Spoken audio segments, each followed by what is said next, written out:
This is Hunter Muse. And this is Chris Snipes, and you are listening to The Melt.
Since you haven't been on the Melt before, maybe you can start off by just giving people who may be stumbling on you for the first time a little background on who you are and how you got to be interested in the subjects that we're going to be talking about.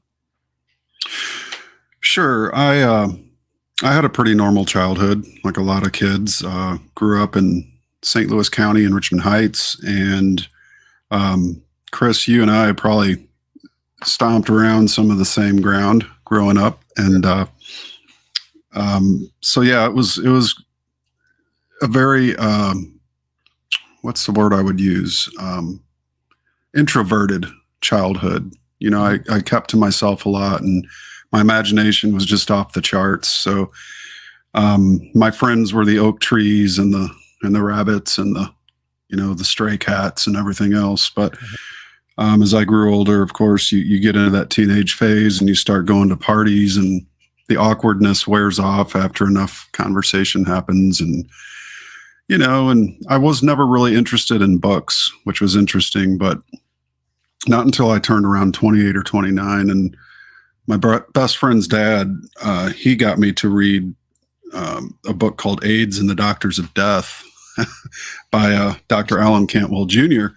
And so that was my first book out of high school. And I just dove right into, one book after another after that for some 10 or 12 years, just reading everything, a lot of conspiracy stuff. So that was very interesting to me. I liked the Bigfoot books when I was a kid in the library, and Loch Ness Monster and so on and so forth. And all the stuff that's, kind of mysterious. And so I would eventually start studying comparative religions. 9/11 was a huge turning point in terms of research, and it got more serious. The tone, you realize once you've been gotten by an operation like that, how sophisticated the psychological warfare departments of this world are, and how much they truly seek to control the masses toward what, and then you start finding out about this world government and so on and so forth. But that eventually led to, what is the spiritual nature behind this? Is it really interdimensional, demonic angels, demonics versus angelics? Mm-hmm. What is this whole thing, which got me into a deep study of comparative religions. And from there, I began to read the Yoganandas and the Paramahansas and did more of the David Icke stuff, and then into the you could just go on, and the Thomas Mertons, and I've had a lot of spiritual influences, and none really satisfied. But eventually, I would discover Dr. Walter Russell, and that was really the turnkey for me. That I got so interested in that, and was just blown away by it, that I had to share it, get his name out. Because I, like many people, as president of the University of Science and Philosophy, formerly the Walter Russell Foundation, I would become president of this organization in 2015, which if you'd have told me that in 2008, I'd have laughed you out of the room. Like, yeah, right, I'd be a president. I didn't even go to college, but I ended up president of a university. So that just goes to show you that you can do anything you put your mind to. But sure. So that answered a whole lot for me. And you mentioned the dispelling dimensional madness. It's something that I had been meaning to dispel for a good 8 years before I even released that documentary. It was troubling to me because it was so simple the way Dr. Russell explained it, and his wife Leo, that, the evil is man's doing. And that was from a free will perspective, of course. That's a lot of responsibility for a lot of people to bear, to even accept that. But I just don't see any other way around it, but we can get more into that. But anyways, I've since departed the university, and I'm currently CEO of a startup company, tech startup company, and Cool. we're working on energy efficiency technology currently, and just living life and loving it. Things are good. Cool. What is the company? You said it's a tech company? It's called Universal Power. Uh-huh. Mm-hmm. That sounds very world domination oriented. World freeing from domination oriented. Is it something more just a business, or is it something having to do with your sort of spiritual beliefs and pursuits? Well, I'd say a mix of all. Cool. To me, it's a quest, but I can't really get too much into it. Mhm. But Okay. I will just say that it's very much related to the work I did at the university. Very cool. So, yep. Well, it was interesting to encounter your latest documentary on the dimensional madness stuff, because it kind of, I fucking hate this word, triggered, but there's things in it that I was like, right on. That's right on, the exact sort of thing that I believe in. And there was other parts that, like the lack of dimensions that you don't think that exists, or you posit doesn't exist in the documentary, and things that I was just confused by. Maybe it's just a question of semantics, or maybe who knows, but it's something that I would like to unpack. I think one thing that you put forth was that you're definitely not for materialism, which is one thing, right? Am I right as far as that's concerned? Well, I'm half for it, because without a body, we wouldn't be very effective at anything. So, but like, as far as science just concentrating on materialism. Sure. Yeah. Right. We're dominated by materialist science. I mean, there's no doubt. When everything has to be explained, including our own consciousness, by something material, I think we're doing a grave disservice, and we can squarely blame Descartes for that, for the most part, because his science was extremely materialistic. Mm-hmm. So there's that aspect, and that's one of the things that I resonate with for sure. But the impression that I got from some of what you were putting forth in the documentary was that sort of, if you can't experience it in the physical realm, it might as well not exist, or it doesn't carry the same weight as things that you can see, feel, touch, and smell.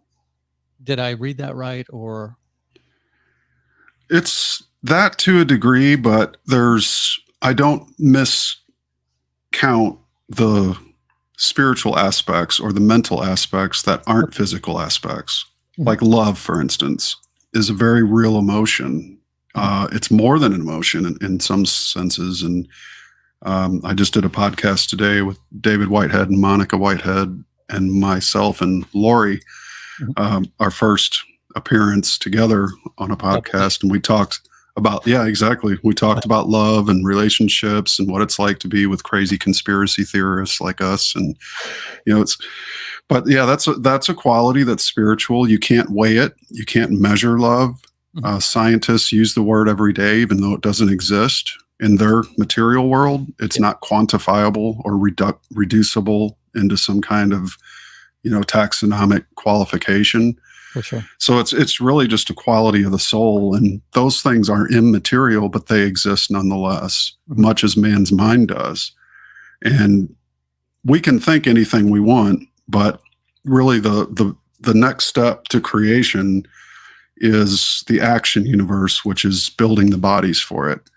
So a relationship is not necessarily even a body either, but it's the way two people relate to each other. And when they use that word love, that signifies a bond, and that bond is, again, it's it's acted out between two bodies, which is verifiable by observation. Sure. But it's not necessarily quantifiable in a laboratory. So it kind of gets into a gray area, but I think what I was trying to put forth with the documentary was, as far as angels and demons go and different dimensions and existence in different dimensions, the dimensions are all created mathematically.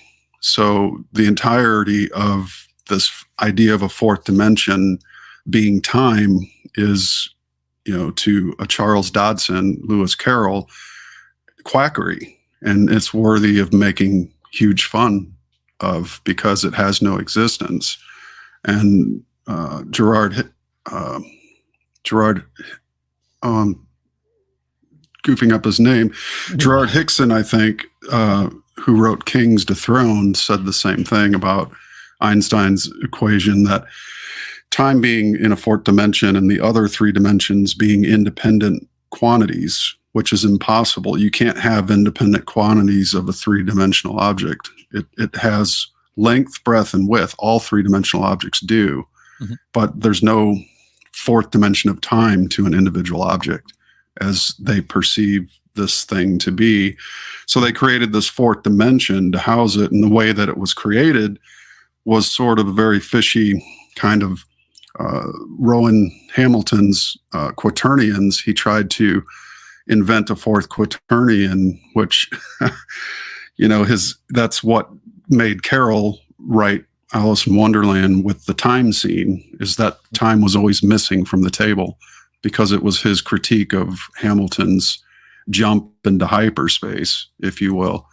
And it's this hyperspace that influenced the spiritualism of the 1880s Britain, which then jumped the pond over to, from scientific romance in the UK, it became science fiction in the United States. And we've kind of gotten accustomed to believing that science fiction is a reality. And that's the danger of this, is that, we have zero evidence that angels or demons exist other than some experiences. But I kind of like to look at this more psychologically, and I'm more invested in a Jungian kind of perspective, that archetypes can explain angels and demons much better than angels and demons can explain themselves. And if we look at the characteristics of a human soul and emotion and behavior, these archetypes perfectly line up. The god of war is anger, the god of love is Venus, and it also has an astrological significance as well. And all these things can be expounded upon, they're all parts and parcel to the Hermetics, the Hermetic codes, if you will, and they're types of Hermeticism. Astrology, tarot, things that we're not supposed to look at because you'll get in trouble with the papacy and everything else that wants to limit what you're allowed to look at. So basically scrutinizing that and asking deeper questions. And I think this can all honestly be explained psychologically, why man behaves the way he is. And to quote the great Michael Tessarian, America is truly the most psychologically inept country in the world. And I would have to agree with that. When was that quote made? From Mr. Tessarian? He said that in numerous of his podcasts. Unslave.com has all that. Just great stuff. But yeah, we are the most psychologically out of touch civilization on planet Earth. Instead of dealing with the things that happen, we take pills, we take medicine to block it out. So It's sort of that. Yeah. That's such an interesting perspective to me. I lived in Australia for 4 years. And when I was living there, one of the things that the men in Australia commented on was how in the United States, men talk about their feelings. And there's a real emphasis on the psyche and psychological states. So I think if we are if what you're saying is true, then imagine uh, how immature or underdeveloped there are other countries are. Like, so for Australia, for example, where men don't express themselves emotionally and they're very stoic and they keep a lot of stuff in, they look at us and they're like, you guys talk about your feelings all the time, and men talk about their feelings. So do you think that there's evidence that really supports that hypothesis? Well, that's a good question. I mean, if you look at what happened in Australia during the COVID lockdowns, they were one of the most brutalistic lockdown countries of any on the whole planet. For sure. Possibly New Zealand might have come close to a second. But here in the States, I mean, in the rural areas, people just laugh that stuff off, even though half the county I live in messed up and went and got the shots. The other half didn't. And I'd say it's about 50-50 from my own estimation. But we may be, in some senses, more in touch with our feelings, and how we communicate those as a society. But we're also probably the most medicated society on earth. Totally. You know, we're giving chemical castrative mixtures to our own children, for God's sakes, and it's being heavily promoted by billion-dollar corporations. So when you take that into the factor, you know, that's where you get this idea that we are truly anti-psychological, because how can we justify chemical castration, much less actual genital mutilation? I mean, that says a whole lot about our state of mind, and I don't know any other country that really promotes it as heavily as we do, when all our billion-dollar corporations and Fortune 500 companies all change their social media icon at the same time for a whole month to promote an ideology that makes having children impossible. So what do you think that is? I think it's demonic. I think Right? it's, I mean, I'm sorry, go ahead.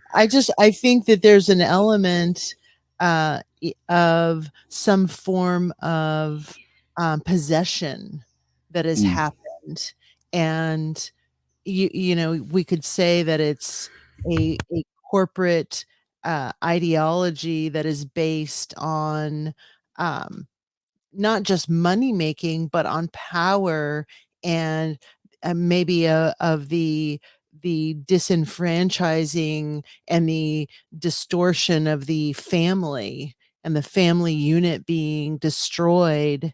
And I think the intention is, to circle back to what you're saying, is to get people addicted to the cycle of medicines, but also the cycle of surgeries.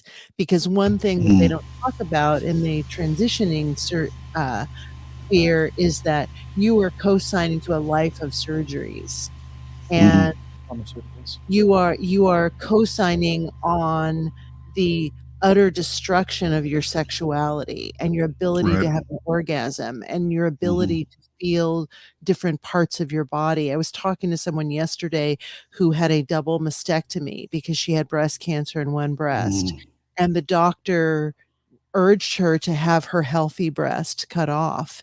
And she said, you know, the one thing they didn't tell me was that I would lose all feeling in my chest. So Right. imagine a woman that has not completely developed, that goes and has a double mastectomy before she's even developed breasts, before she's even gone through puberty, and takes these puberty blockers. You know, what is being created then? It's not a human anymore. We've gone beyond the human experience into this weird, it's almost like this like a purgatory state for the human body. It's sort of the transhumanism agenda, right? It's, you know, that's again part of the whole operation and the procedure in 80% of the countries worldwide, not necessarily in the United States, but 80% of the countries worldwide, I read, require mandatory sterilization to even have the gender surgery.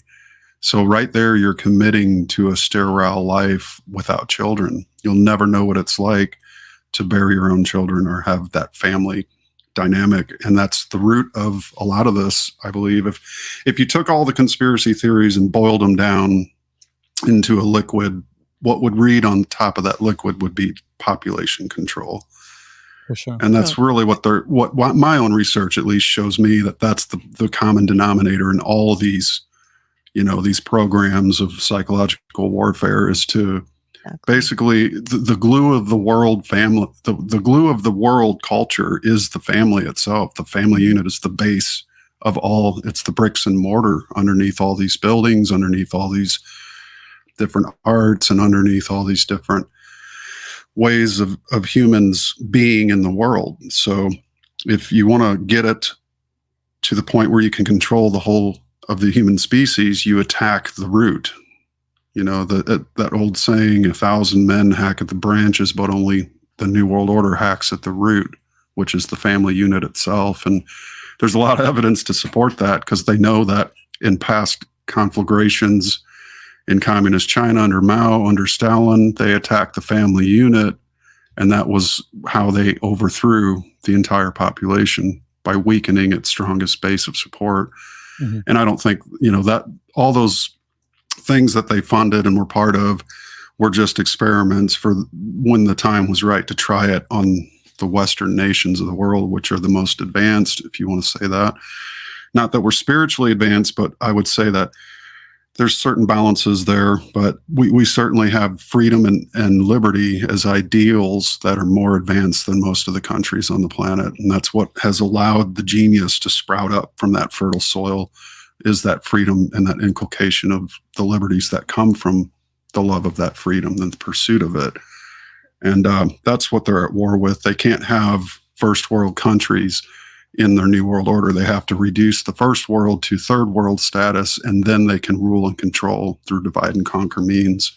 And unfortunately, a lot of young children and women get caught in the crossfire and don't realize what they're a part of until it's too late. And I've read some pretty terrible horror stories about people that have been transfigured and then regret it extremely so afterwards. And they call it detransition. And if anybody just Googles that word and watches some of these video testimonies, it's heart-wrenching. But okay. I really think people should question this heavily before they go anywhere near it. For sure. And going back to the America being psychologically inept, I think that this whole ideology where we're trying to be so inclusive that we take away all possibility of adversity in any given situation, completely disregarding that's how humans learn. We learn through adversity. We learn through butting up to things that disagree with us, may rub us the wrong way, may challenge us to go, why do I think that? Why am I reacting this way? May just shake us out of our little bubble that some of us walk around in. And that's how we expand. That's how we evolve. So if we take that shit away, we nerf the world, then we have a lot of, as Dave Chappelle would say, brittle souls. We have a lot of people that are so fragile that any sort of the least bit of the sense of adversity, they freak out on and start screaming, and then run to their online Twitter friends or wherever, so they can launch some sort of a mob towards whoever it was that said this thing that was completely taken out of context that made them feel uncomfortable, instead of learning from that experience and going, fuck what he or she said. I feel confident in myself, and I'm just going to keep being me. Strange. Yep. Reminds me of George Carlin, the over worry of germs, right? You ever watch George Carlin's Germs? Yeah. He's like, raw sewage flowed in there, and we used to swim in that shit. That's why our immune systems are so strong. And exactly.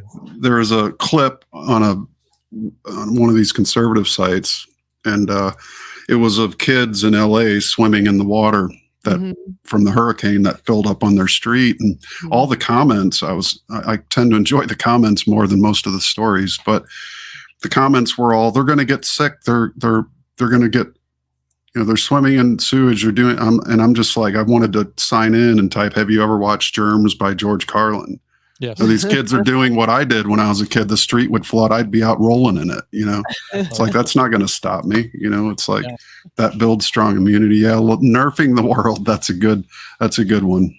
Got it from Joe Rogan, but There you go.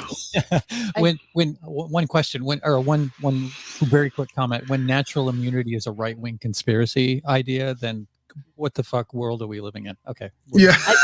I did want to circle back to something that you were talking about. Sure. When you were speaking initially about love and love not being quantifiable.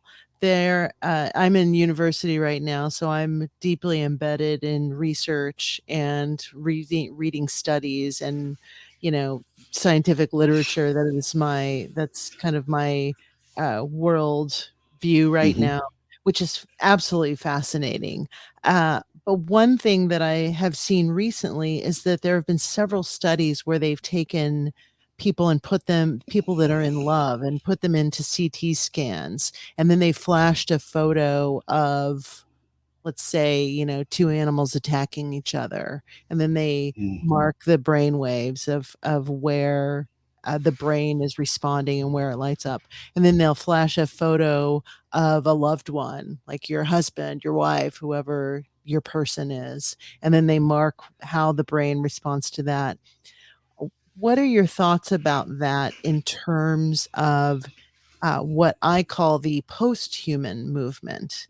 Because what I believe is happening is that this is not about transitioning humans into an uploaded reality, but it's taking consciousness and then taking that and uploading that. So basically all the data. So the reason they would do this type of a study is to see what parts of the brain function when someone is in love, so they can mark that and then try to recreate that with some type of an algorithm. Simulate it. Right. It's an effort in vain to simulate the actual human soul, you could say.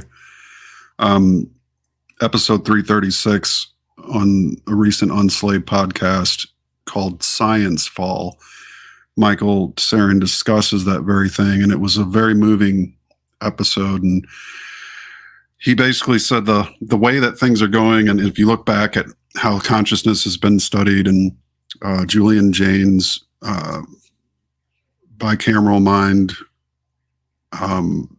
where he talks about the voice in the head being God years prior to, thousands of years ago, that voice has left us. And so we created religions to try to, be guided back to it. And so you get these mystics that come from time to time, Walter Russell being one himself, and Lao Tzu and others, Jesus, Buddha, Muhammad, others in different respective religions and areas around the planet, Krishna, etc. And basically what AI is a replacement for that voice in the head. And it's a complete, total simulation, because computers, number one, are not alive. They have no living presence. You pull the plug, it dies, right? You take the power source away, it's gone. So humans are wireless. We're running on something that's not plugged in, even though we are, as children in the womb, plugged into a placenta. So we're kind of like plants in the early on until we're born, and then we're freed from that root, which is more or less a surrogate earth being plugged into. And then we go wireless, and we are powered by that, what Dr. Russell would call consciousness itself, which is the fusion of light, of the divided spectrum, into the white light of mind and God being one, and man being an idea within that mind. So basically, you have a simulated reality, and then you have the actual human, which is, again, operated and powered by consciousness. So I think what they're trying to do, and I have to concur with Michael's excellent view, in that that voice in the head, which we call our conscience, our still small voice. And I'm old enough to remember Jiminy Cricket, always let your conscience be your guide. These are the kinds of motifs that I grew up with, that, the Saturday morning cartoons didn't suck when I grew up. Yeah. You know, we had School of Rock and all the good stuff. Uh-huh. Even Sesame Street, before the woke got into everything, Yeah. had moral lessons in it. You know, Mr. Rogers. yeah, I mean, there's a whole host of things that were extremely on the moral side and virtuous and with good endings. He-Man would come on at the end of every cartoon and say, now listen, kids, what did you learn from this? That it's better not to do this than it is to do that. So they're conscience lessons. And that's one thing that I think the transhumanists want to remove is consciousness. They want to take it out. And materialist science is the vehicle which they've done it with. That's in 1994. The David, I can't remember his last name, but he came up with this hard problem of consciousness because they couldn't find it anywhere in the brain.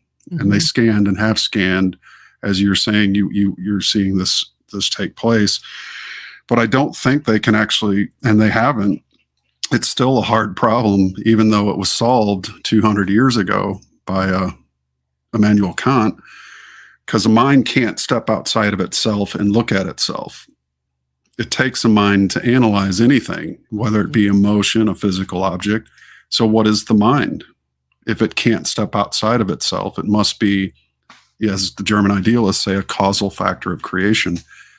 And so removing consciousness and saying that it must be an effect of matter versus the cause of matter has done a great disservice to all of humanity, because prior to Descartes, it was considered a causal thing in many circles, and it was undecided, let's just say.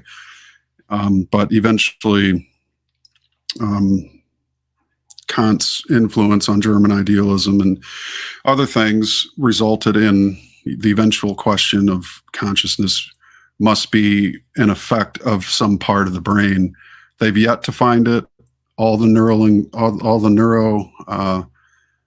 brain science still can't locate it, and it's continues to be a hard problem if you're not an idealist, only if you're a materialist. So interesting caveat there.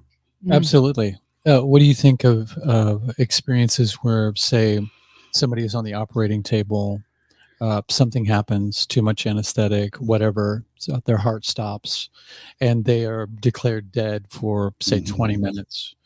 And then they come back into their body and sort of come to and wear off the anesthetics, and they describe things that were said when they were supposedly dead, and they describe things that are on the roof of the hospital that there's no way that they could have. Where do you think that consciousness is that not on a different dimension, not on a different vibration? That's where I'm wondering if we're talking about different semantics here. Right. Well, again, we could address the dimension thing on a more, I would separate that away from the near-death experiences, because I've had two of my own. I've studied them pretty in-depthly. I know PMH Atwater, who wrote various books on the subject. Though I don't agree with her political views, I still respect the research she's done. And then you have, of course, Daniel Brinkley and others who've written just incredible accounts of near-death experience. And basically what I think is the consciousness is freed from the body. If it was in another dimension, it would see different things, not in this one.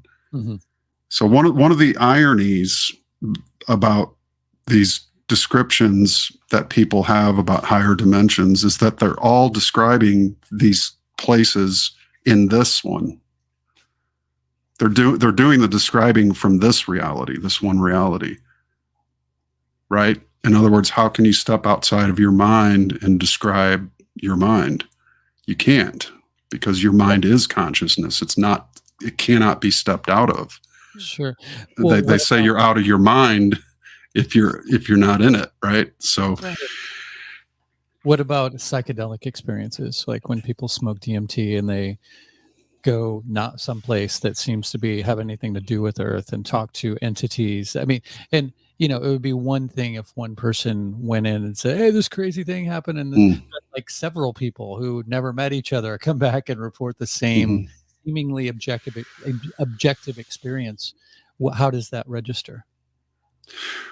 Well, I can only speak from experience. I took Mike Hagan and Terence McKenna's advice, and I did heroic doses of psilocybin cubensis multiple times, about 10 or 11 times in my life, alone in the woods with a fire and the ceremonials and all of it.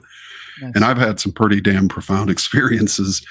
One of a being that I encountered, which was a reptilian that was 7 feet tall and standing in my studio, grinning at me.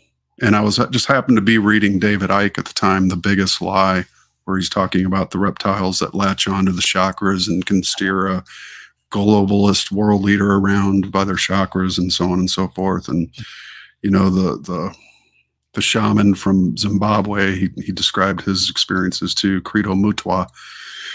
And my own experience of it, I had two choices at that moment, sitting there on my futon in my underwear, was I can freak the fuck out and run out of the building screaming, or I can confront this thing and try to take it out. And that's what I chose, was the latter. So I got up and walked over to it, put my hands around it, and it disappeared in my hands.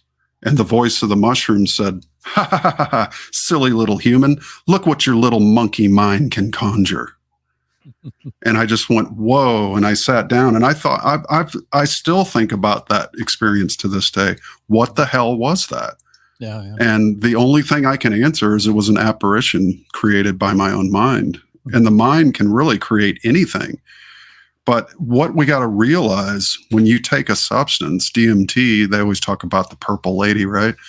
And I've had buddies that have taken it and they describe their experiences. Joe Rogan's described them as well. Mm-hmm.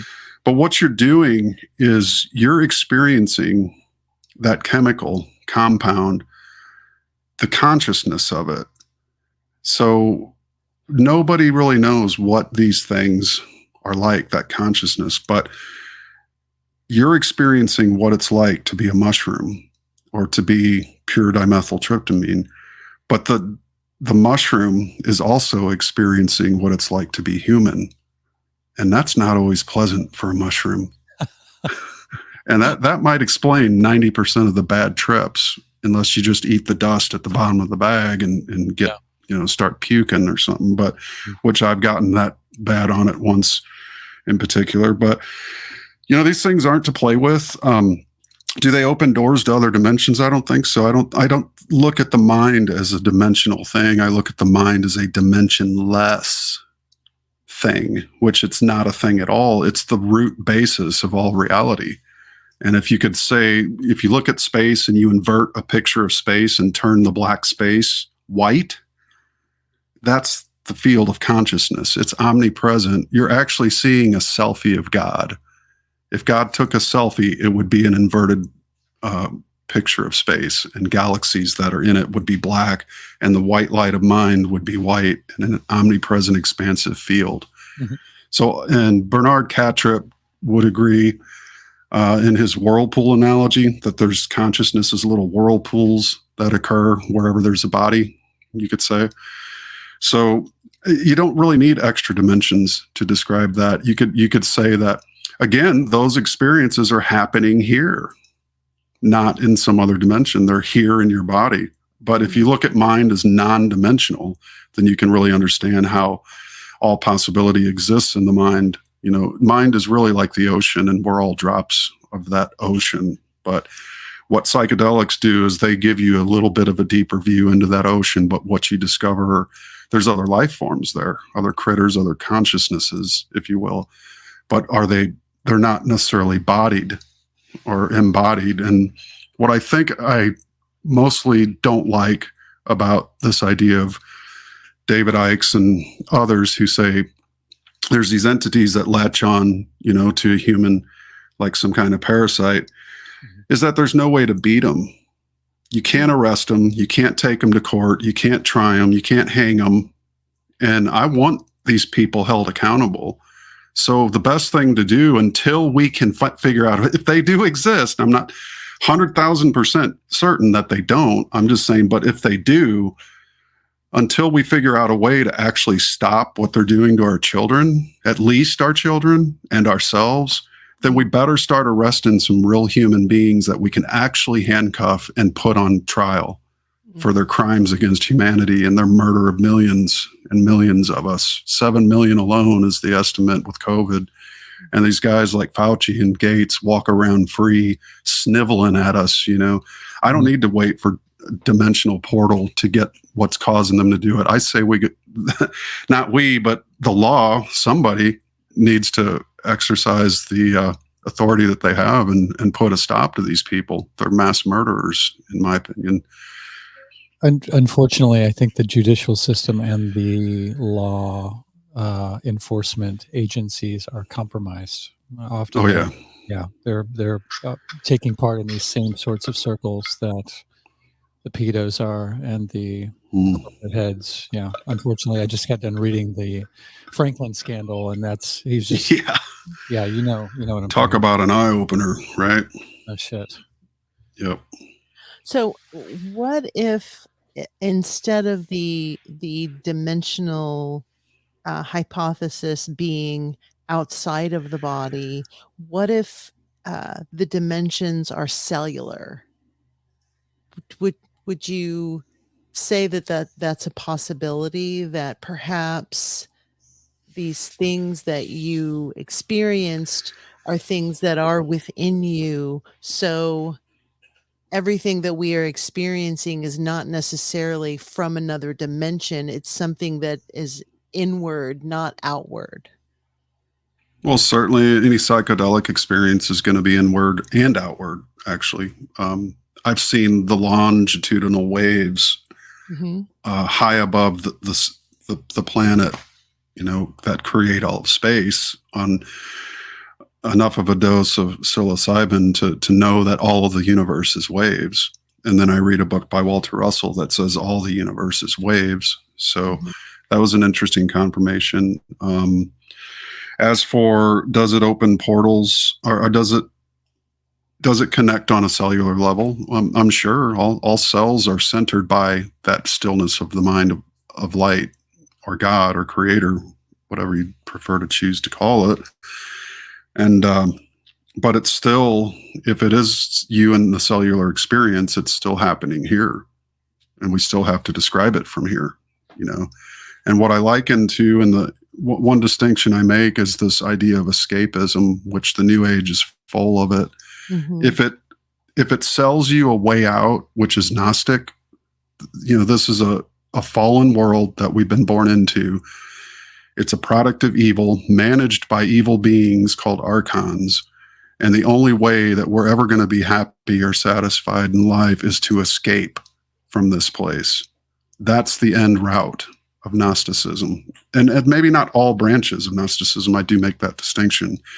But for the most part, modern day Gnosticism is an escape art, as is higher dimensions. It's something that people say that if you can just get to the fifth dimension, you'll be okay to live in this one. But I'd say 99% of the people I've met that talk about this fifth dimensional existence, they're not transcended at all. They're some of the most, let's just say, handicapped psychologically people that I know. They really haven't dealt with the shadow, even though they might claim to. But for them, being in the fifth dimension means I don't have to deal with the bullshit of my own life anymore. I can just be there, and no matter what anybody says, I'm safe. And to me, you're being inauthentic when you don't do the work, that's required to overcome the sheer pain and despotism that we've all experienced walking this earth. It sounds like you're talking about disassociation. So what these people are doing is maybe fragmenting their reality without kind of managing or facing what's going on internally. So they're going to this external place that they call a higher frequency or another dimension. Spiritual bypassing. Because then they don't have to deal with their, as you said, their shadow. Right. They're nerfing it. Right. I mean, the ground hurts, man, when you hit it. Yeah. I was molested as a kid, and it haunted me for years and years in repetitious destructive human behavior that I kept blaming the outside world for. And I could have easily bought into I'm just going to live in the fifth dimension and not deal with this. But having the woman that I do, and she's a no bullshitter, I had to step up my game and really work on myself. And so did she. We both did. We kind of held the mirror to each other for our first 7 years. And I really respect that. There are people on this planet who tell other people that there's no easy way out. If we're going to be the best humans we can be, we have to do pattern recognition. We have to strip down all the pain and come to terms with it and then reintegrate it. It's kind of like taking a busted piece of marble and gluing the pieces back together and then re-chiseling out the real you.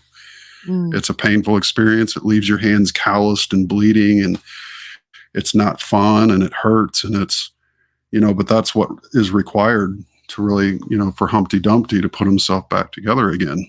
All the king's horses, all the king's men couldn't do it. In other words, it's a solo thing. You have to, have the bravery and the courage to face the darkest parts of yourself. But in doing so, you bring light to yourself, and then you can bring light to the world. And that's how it has to happen, in my opinion. Well, maybe the semantic that some people are using for other dimensions are, we have these bodies, obviously, that we're navigating the world in, but we all have different bodies. We have different bodies than baboons and then whales, and like everybody has a different set of filters that they're navigating the same reality with. So we have eyes, excuse me, they can only see a certain spectrum of the light, all of the light that's available. And you have other animals that can see different or a more vaster part of the spectrum. So what they can see or what they can perceive, they might be able to see things that we can't see, but perhaps that doesn't necessarily mean that those things are on a different dimension. They're just, I don't know what the vocabulary to use for something like that, but you just can't see that with the particular filters that human beings have. Right. For instance, that's easily explainable. The FCC has sensitive equipment that can see the EMF field. They can tell if someone's broadcasting based on a wave. They can see with a color graph. David Icke would often use this analogy. He'd say, his argument would be, and I respectfully disagree with these guys. I think, on one end, he's done some great work. I've got eight or nine of his books, and I've read probably over half of them, but I just happen to disagree with this particular thing. But he says that he uses the analogy, higher dimensions are like radio waves. You can't see them. There's radio waves going through our body, 20 FM stations and 30 AM stations, and then all these TV signals are going through our body. Well, the FCC can see those with their special trucks they've made. There's actually EMF meters you can get. I was a sound man for 15 years, Fortune 500 companies, and we have all kinds of meters that can read things most people wouldn't see. But all those waves and all those frequencies and all those stations, they're all happening here in this one reality. They're not happening in another dimension. And just because we can't see them doesn't mean they're not also here. We can't see ultraviolet light until it burns the shit out of you at the beach because you were out in it too long. Sure. So, it's really a misnomer to assign that example is sort of a fallacious argument. You're swapping out sort of a straw man to explain something that is explainable within this one reality construct. If that makes sense. Yeah, for sure. I think that was just a more exquisite way of what I was trying to say, of explaining what I was trying to say. Sure. Yeah. So I'm not, I didn't invite you on to try and prove you wrong or anything like that. Sure. I'm just curious. I'm happy to to engage in any conversation. For sure. Yeah. And at the same time, I don't think that everybody has to agree with everybody else on everything by any means. We can still all have a wonderful adult conversation and learn stuff from each other for sure. Certainly. You look like you have. I'm so curious about the human experience that I really enjoy having. I'm so sick of the fucking echo chamber and having Yeah, for sure. people have these very circuitous discussions where it's just everyone agreeing. I really love one of the reasons I was excited to talk to you was that uh, you're not coming from a new age perspective. So Hmm. you're not a materialist reductionist. You have maybe a different um, angle or a different viewpoint, but you're not trying to force your perspective on anyone else, and I think that that's a very refreshing place to be because this what I call, like, the new age hippie bullshit, movement that I saw when I was living in California, Hmm. where people are and I'm casting aspersions on people that are some of my closest friends that I love dearly that listen to NPR and voted for Hmm. Hillary Clinton and are Sure. woke and live in that world, but Triple are boosted. Yeah. some of the most seething, angry people I Hmm. know because they're not living an authentic life as Hmm. you're talking about.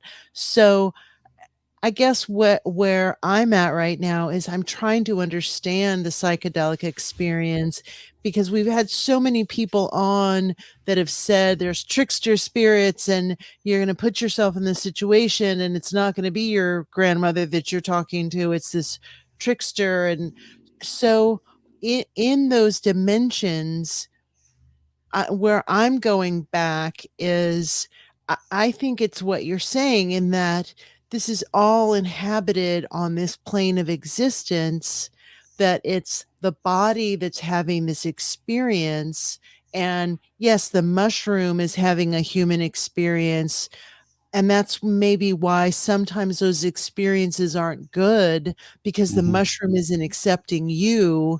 And you aren't in the right headspace to accept the mushroom. So where are your thoughts on this new movement of, the gut being the second brain? Because that seems to be very trendy right now, where people are talking about gut biome and health and gut health. Suddenly, that's become like very part of the zeitgeist and the norm. Hmm. Do you think that there is some element here again of a confusion or just a distraction by using this type of terminology? Like, what are your thoughts about that? That's a great question. I know most guys in our 20s had a second brain, and it's not the gut. It's slightly lower. Um, South of yeah, that. but it doesn't really know shit. To be quite honest, I mean, only a wise man can tell the difference between which brain's where. But the gut, you do have that old saying, "I've got a gut feeling," and I think if you look at what I do look at is the chakra system and the um, Gopi Krishna, and the Kundalini experience is a real thing. It's well written about, well documented, not just from the Eastern perspective, but also from the Western. And in anatomy, you have these nerve ganglion in 7 major spaces on the spine where many ganglia come together. And that's exactly where these chakras are located. And what's interesting about the, uh, the rainbow flag by the LGBTQ movement and so on is that it's an inverted chakra. The Mhm. red is at the top, which is the animal, basically. And Right. so, where does your consciousness lie in that spectrum? And if you're moving from the actual chakra color chart, you're moving from red up into violet, indigo, which Mhm. is, the crown. And that's the ultimate expression of a spiritual human. And so, what Satanism does is it inverts everything. Mhm. That's the signature of Satanism is inversion. Because they can't create, they can only take what's been created and flip it around upside down 180 degrees, so that our consciousness really can't tell the difference between an inversion and a non-inverted element. It's very trickstery in itself. But and one of my arguments when it comes to, it's a great question. I really don't have an answer for, is there something to be said for the gut having a feeling? Yes. But at the same time, when I think about the psychedelic experience, you had multiple comments in there, but a lot of these priesthoods, like the Catholic Church, for instance, worship the Amanita muscaria mushroom, and they do these rituals, or at least I've read that they have. I can't prove it, but Jan Irving and others have written on the subject. And, the Sacred Mushroom and the Cross book by, forgive me, I don't have his name on my, Wasson? it's not on, I'm sorry? Wasson? Gordon Wasson? No, it was, it'll come to me in a second, but it's called Sacred Mushroom and the Cross. And it was a translator from reading the Dead Sea Scrolls, wrote about the Essenes, was a mushroom cult. And basically the idea of devils and demons and angels tend to coincide with the use of psychedelic hallucinogenic drugs, which is very interesting. Mm-hmm. And when my own experience with these things, I had that experience of that being, and it was in a purple gown of all things, almost exactly as David Icke described. And that's why it kind of laughed at me, because I created that apparition, and when I confronted it, it disappeared into a whiff of smoke, and then the mushroom laughed at me. But the interesting thing is that I would go on, in 2010, I had an experience that was completely sober. But this wasn't like any experience on any of these substances. It was a substanceless experience of becoming wholly mind, much in like the way they describe in near-death experiences about coming to this white light that envelops you, and you become just incredibly inspired, and you lose the sense of fear, the sense of guilt and shame completely dissolves, and you literally sense your own immortality from a mental and spiritual place, as opposed to a physical body experience brought on by substance. Mm-hmm. So this is really, at the same time, I'm reading Walter Russell's work and reading about his illumination experiences. Just slightly later down the road, I started to read that, and I'm like, my God, this just happened to me. And I remember having this experience when I was 9 years old. The voice in my head called me to the top of the oak tree, which is a 100-foot tall oak tree, said, "Come to the top of the tree, my son, and sing to me." And that was an interesting experience, because these experiences of supreme inspiration happens to many people. Supreme inspiration comes to the great poets, to Walt Whitman, who would write, a lot of the liberal poetry professors thought he was writing love letters to a gay lover. He was actually writing love letters to God itself. But you couldn't know this if you didn't have some training in the illumination experience. And that's what I've really cut my teeth on the past few years. I've read every book I can find about consciousness, about the illumination experience, and they all have this general thread, this golden thread that weaves through each of these stories. And it's the substanceless experience of mind itself, or the experience of God, if you will, of the supreme conscience, of which we're only just, again, a drop in the water. But so really, there's a difference that I was shown, because I've had about 10 or 12 or so of these, what I call minor illuminations of my own, which were completely sober when I had them. And some would only last 15 seconds. I'd drop to my knees and just pour tears out and experience a supreme inspiration. And then I'd have an idea of what I'm supposed to do for the next 7 years. That happened to me in 2015. I saw my whole presidency laid out in 7 years. And by, I even named the years, and it was exactly what unfolded was exactly what I had written down, which is very interesting. Wow. Mm-hmm. So, the supreme inspiration of the poet, saint, or philosopher is a substanceless one. And that's the real true experience of the universal mind. And you can't wisecrack your way into this. It's not something that you can take any kind of substance to experience. And I think that's the real trickster, is the substance itself. Mm. You know, if how often do we have an inspiration and then we go sit down and turn the TV on? If we followed those inspirations to their end, there would be the David statue standing before most of us, you know, but we don't follow the inspiration anymore. And that's one of the things with my work I'm trying to do by promoting the Russells of the world and, you know, Tesla's who had the flashes of illumination since he was a small boy. I mean, all these great minds, they talk of these flashes, you know, and these flashes don't happen in substance experiences. I don't think I've ever experienced great, you know, supreme inspiration on any kind of a substance. Now, I will say there's been maybe a couple times that have come close, but again, it's not the real McCoy, in my personal opinion. And the stories and the accounts of the mystics that I've studied would testify to this, that it's a substanceless experience.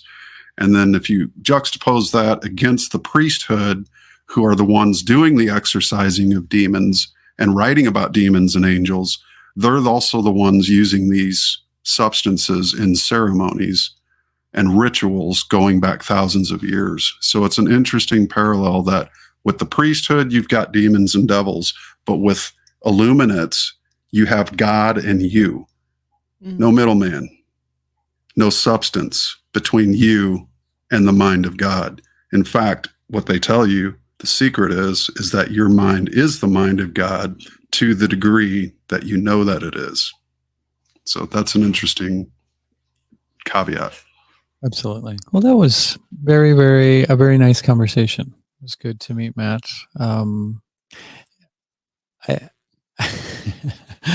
I was trying to start a conversation about some of the things that he brought up in his documentary, which again is entitled "Dispelling Dimensional Madness," without it feeling like I was trying to corner him or prove him wrong or something like that. But fortunately, he received all of it the exact way that I meant it, and just realized that I wanted to have a conversation and talk about some of the stuff that he was bringing up in his documentary.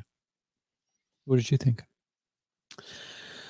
I am, you know, I think my mindset about dimensional travel and you know, a lot of this stuff has been altered since our Dr.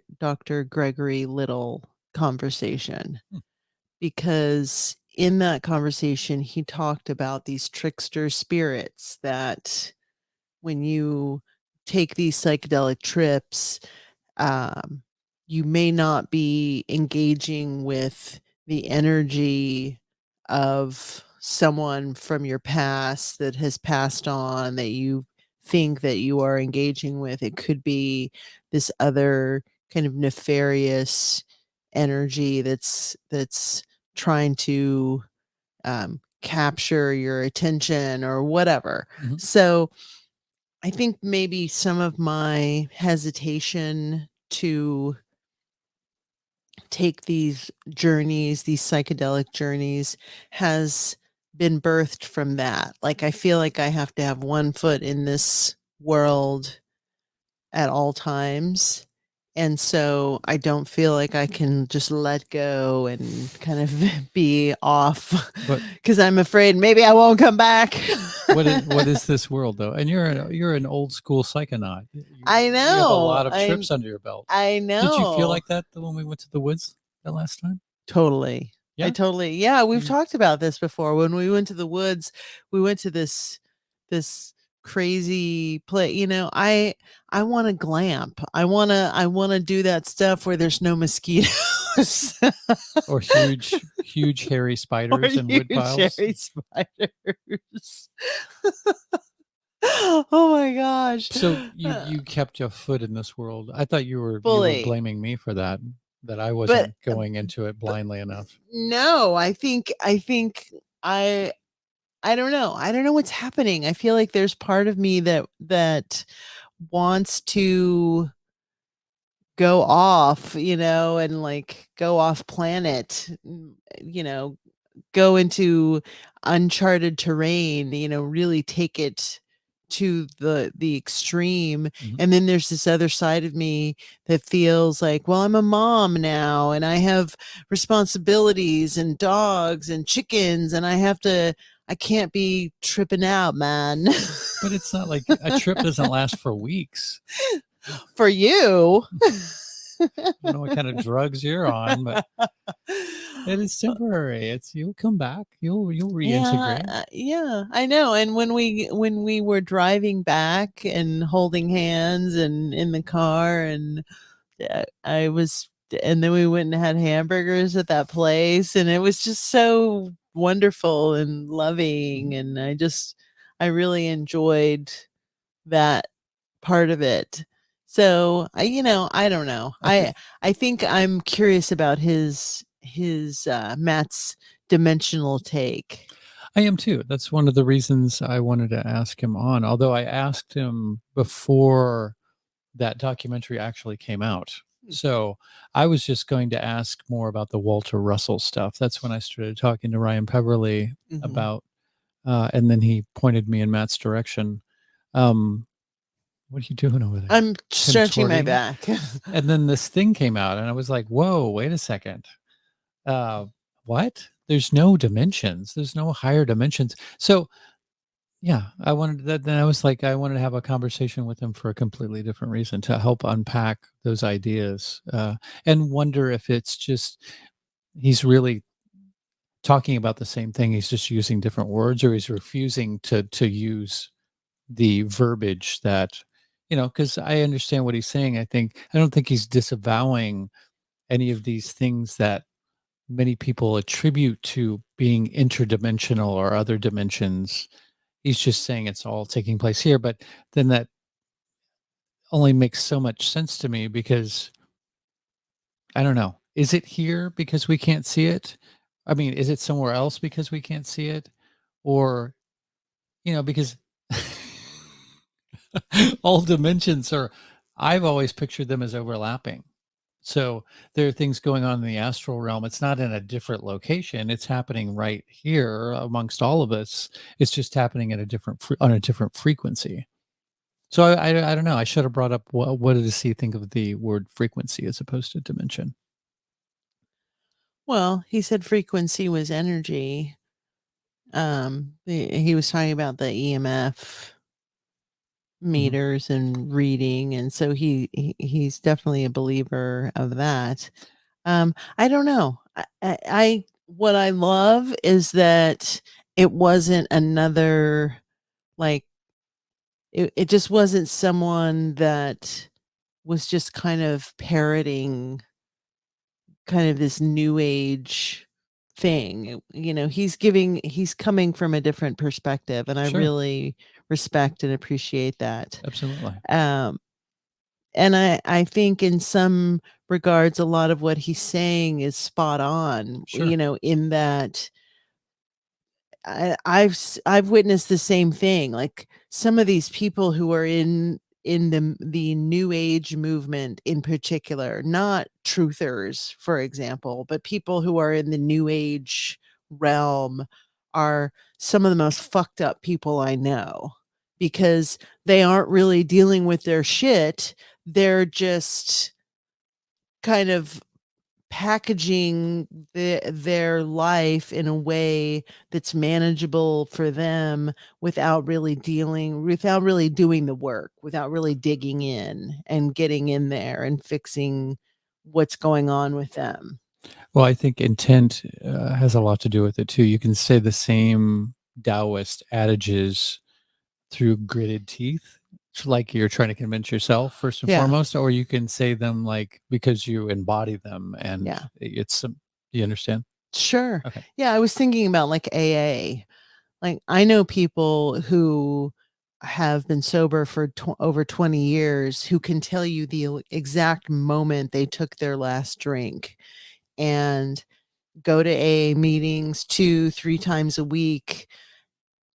Have they really cured their alcoholism I know. because they know exactly when that last time, or do they just have a invisible gun to their head and just the right thing hasn't triggered them into drinking again? Exactly. Or I mean, and they still identify themselves as an alcoholic. Yeah, Alcoholics. it's Yeah, like, I'm an come on, alcoholic. shed that Like, shit. Like, right. just and that's the problem I have with those programs, 12-step programs, is that they try and segregate you from reality. You're going to live in a bubble now. You're just going to go to fucking AA meetings. Don't go anywhere where there exist bottles of liquor or people drinking. Like, that doesn't make you stronger. That just keeps you in a sort of a state of atrophy where you don't grow a backbone and realize that you can do it. You can survive it. Like, fuck, you can't avoid all the drunks in life. I mean, I do a pretty good job of, of doing I that, know. but It's like I can't avoid the Korean bakery. it just somehow ends up in front of your car all the I just time. need to act like it doesn't exist. That's the only time I need the eternal sunshine, like brain eraser, is just for that bakery. You just need to go to Korean Bakery Anonymous. I do. Fuck, I do. It's not a problem. Just No, I love it. just I fucking love it. compromise. It's my middle I name. know, and you're so good at it. You really are. It took a lot of practice. Yeah. Yeah, because I'm an extremer too. Yeah, I'm a you'd be a black or whiter. great heroin addict. Oh, heroin's too boring. I tried it once and it's like, really? This is what you're gonna I steal know. shit I for know. and like Yeah. give blowjobs in alleys to get, like, no, it's not No. worth it. Just It like was cocaine. yeah. Like, not a I'm just kidding. and crystal meth. Me and Mott did that a couple of times just to pull all night art sessions, but I couldn't see it being a lifestyle. Like, Yeah. my God. And Yeah. it wasn't hillbilly crack back then. It was just another stimulant, Yeah. crank. Wow, we came right off the rails. We just It's went all way. connected. It's all tributaries off the same tree trunk. Yeah.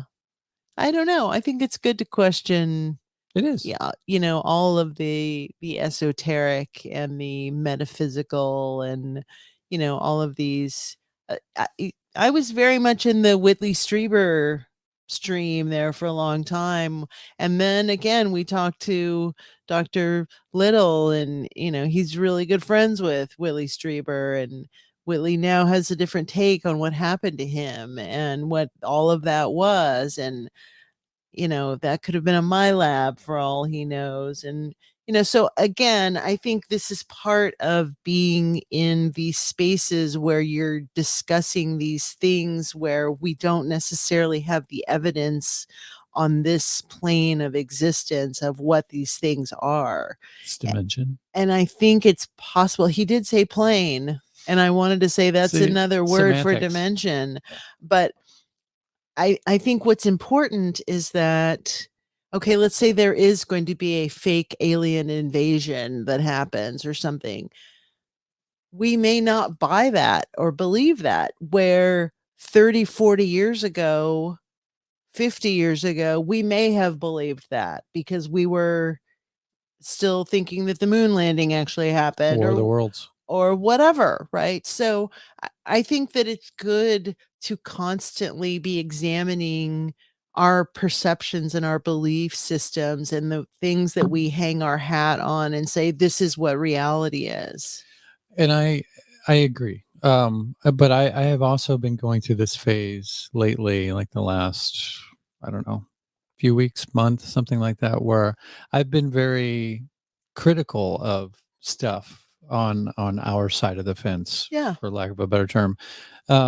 Because I just get sick of, like, if the same result is happening Yeah. from what stimulus people are like, if you're getting still fearful from shit that people who question things are putting out, like, what is that accomplishing? Like, Yeah. if you're just freaking me out with knowledge as opposed to, you know being freaked out by something that you see on mainstream media. What's the difference? If it all ends up in fear, well Yeah. then fuck that. And most of it is conjecture anyway. I mean, there might be bits and pieces of stuff that you can actually point to, and it can be corroborated and stuff like that. But I realize, some of the most real things in the world cannot be corroborated. It's all based on subjective personal experience. But it just comes to a point where how much of my emotional well-being am I going to put into somebody's perception of what they think is going on? And that might be further from the truth than something that you might see on CNN, for instance.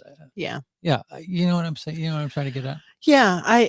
That's why I kind of circled back to the love uh, comment that he made, because there is this desire in science to map human emotion and map mind and map these things. So there's tons of money that are being devoted, to these research studies of human of things that have never been truly mapped before.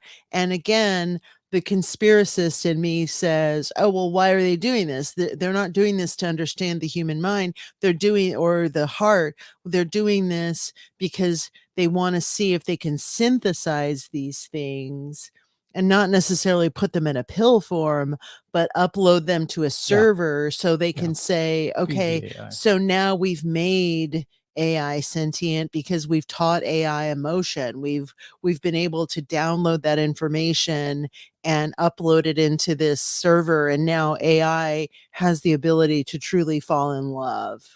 So To simulate love, to right. imitate No, love. but they're going to say that it's truly falling in Yeah. love. So you pay $500,000 and your AI girlfriend really will love you. No, it won't. No, it won't.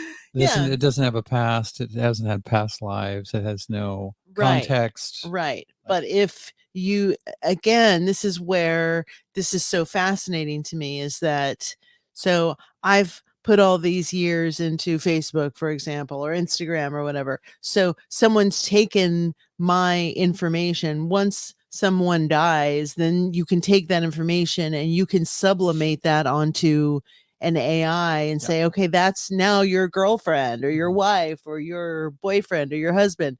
And if you're grieving, you may want to believe that is that. Yeah, of course. Especially you're in a vulnerable state of mind where you're desperate and you miss that Yeah. person so Like you much. miss your mom and or your dad or whoever. And so, there are these forces or these energies that want to exploit that. Which is just another disruption of the natural order of Yes. things, which is what I was going to say when he was bringing up adoption, people being adopted because they can't, or adopting kids because they've been sterilized by whatever surgical procedure that they've gone through. And Yeah. then they try and nurse this Mhm. child like on a guy's tit, like Oh, just like gross. all these disruptions in the natural order of things. Yeah. How discombobulated will people be, because they're so many steps removed from the natural cycle of Yeah. existence. Right. But again, I believe that there will be a segment of the Oh, population that complies with that, that goes yes. along with that, that lives in that eddy of misery and is miserable. And then there will be a segment of the population that has never touched. They Yeah. have no awareness of that or reality of that, and that's not part of Yeah. their context. I'm just talking about the people who buy into that. I don't Yeah. think I by no means think that that's an inevitability for everybody. By no means. I will never consent to that reality. Yeah. But maybe that's why they want you drinking Zevia. You love outing me on air. Not that there's been anything to out. Okay, I drink Zevia. I Wow. love you when like I'll see you next meeting. Like, you should see what I used to drink. My God, this is like angel's nectar compared to that. Anyway, maybe on that note, you should go do homework and I should work on Yeah. the podcast. Yeah. Okay. I felt like I just sent you to your room. Maybe you need to be doing homework now instead of calling out my Zevia intake.